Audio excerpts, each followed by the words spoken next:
The Far Quest, The Chronicles of Cursoon, Book 1, by R. Jason Lynch, copyright 2016, EMP 2023, all rights reserved. Chapter 7, The Labyrinth of Miremurk. In all the black bog of Miremurk, there seemed to be no signs of life.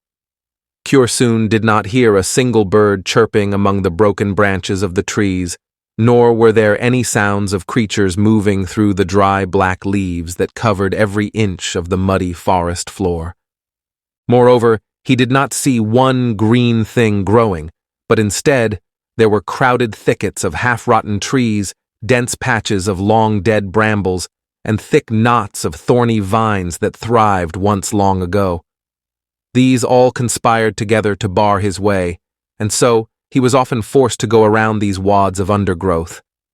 But even as he passed by them, they grabbed at his cloak or his tunic or even his long hair, and more than a few times he was forced to stop and untangle himself from their painfully grasping thorns. The only other sight that met Cursoon's blue eyes was the seemingly endless tangle of broken trees and the never-ending supply of stagnant pools and puddles. All of these reeking bodies of water were choked by the same black decaying leaves that covered the forest floor.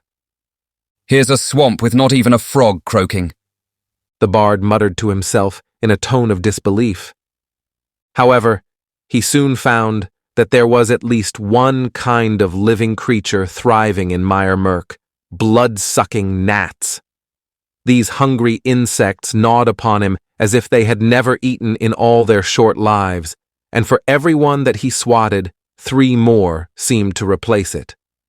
Other than the whine of these gnats' wings buzzing in his ears, the bog was eerily silent, and so he almost appreciated the sounds these insects made. The only other signs of life were large areas of destruction, which were clearly made by something or someone of an enormous size. The trees in these places were broken and uprooted, but still, their overarching canopy of dead leaves managed to keep out every bit of the day's light. As Cursoon beheld these many areas of destruction, he began to recall the words of Guileless with a troubled heart. He had dismissed the tale of a troll so quickly, but now that the bard was walking through the bog himself, the shuddering farmer's belief in a dreadful giant did not seem quite so far-fetched, and that idea made the bard glance about with more than a few shudders of his own. Plucking up his courage, Cursoon struggled onward through Miremurk, slowly moving around the stagnant pools, grasping brambles, and between wads of broken trees, until he abruptly stopped and held his breath. In that moment, he locked his blue eyes upon a darker place in the wood, for he thought he had seen something moving in the distance. However, after a long pause, he observed nothing more, and so he resumed his slow trek forward. "Wait! There it is again!" Cursoon screamed silently within his head. "And this time, I can hear leaves rustling." His heart began to race, and his mind imagined the most dreadful things were just beyond his view, lurking in the deeper shadows. He felt as though there were eyes watching him around every black twisted tree. Swallowing hard, the bard hesitated for a moment, but then he shook his head while scolding himself. "I'll never find my wife and sons if I fear to tread upon the path that she so boldly strode." Thus, Cursoon began to move forward once more, but every one of his steps through the dry black leaves seemed to echo like rumbling thunder. Then, as he pulled each foot out from the mud that swallowed his steps, the sucking sound was equally as loud. In this way, the whole forest seemed to be conspiring to betray his presence. He took another deep breath and another few loud steps toward the place where he thought he had seen movement, while asking himself, "What if it's my wife, or one of my sons needing my help?" As Cursoon drew near, he gazed at something that stirred even as he watched. Then, when he was only a pace away, the deathly silence of the bog was split by a shrill squawk. At the same time, the dark form thrust itself toward his face. Fearfully, the bard stumbled and fell backwards, and as he landed hard upon his backside, the lute that hung over his backpack produced a discordant twang as its peg box stabbed into the mud. In that moment, the black shape passed over him with a flurry of ebony feathers. Looking after the creature while still sitting in the mud, the bard saw that it had only been a large raven. The bird landed upon a low limb some distance away and let out a loud warbling croak. After this grouchy complaint, he ruffled his feathers with a shudder that started at his head, spread over his glossy black body, and ended with a flick of his tail. "I scared you," Kurasoon asked, as if the raven had grumbled at him.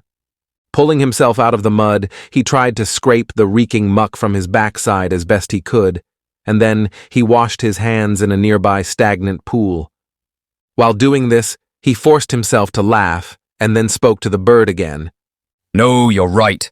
I am being nothing but silly. This bog has given me the shivers for the last time," he added with a new sense of resolve. With that, he pulled his lute around from where it hung upon his back, scraped the mud from its pegboard, and plucked its strings to check its tune. After he had done all this, he began to play a cheerful little melody. The music seemed to lessen the penetrating eeriness of Miremurk. Thus, the bard began to stroll through the bog, while the clear notes of his lute's merry song drowned out all his fears. After a short time of strolling and playing, he caught a glimpse of light far up ahead. Letting his lute slide around to hang on his back again, he quickened his pace. Though the song had done much to drive away his fear, he was still quite ready to be out from the darkness of that foul swamp. With a deep inhale of breath, Kurasoon stepped out from the shadows, and to his glad surprise, it was already near midday. He smiled brightly as he felt the sun upon his face. Bathed in light, his anxiousness dropped off from around his neck like the taking away of a hangman's noose. He stood for some time enjoying the warmth and letting his eyes adjust to the beautiful sunshine that washed the whole landscape before him. However, after a few seconds of studying his surroundings, he noticed that a small cottage with a barn and a low stone wall sat within a lovely little meadow. "You know, that looks an awful lot like the home of Farmer Guileless," Kurasoon said to himself.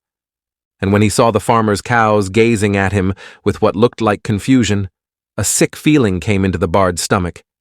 He looked down the edge of the bog, and sure enough, there sat his cart still parked where he had left it next to his extinguished campfire. The bard rubbed his face as he felt heat growing in his ears and across the back of his neck. It was now quite clear that all his attempts to avoid the reeking pools of stagnant water and the tangled undergrowth of thorns had caused him to come almost full circle, so that he now stood paces away from where he began. After a few more seconds of disbelief and irritation, he turned again and entered Miremurk for the second time.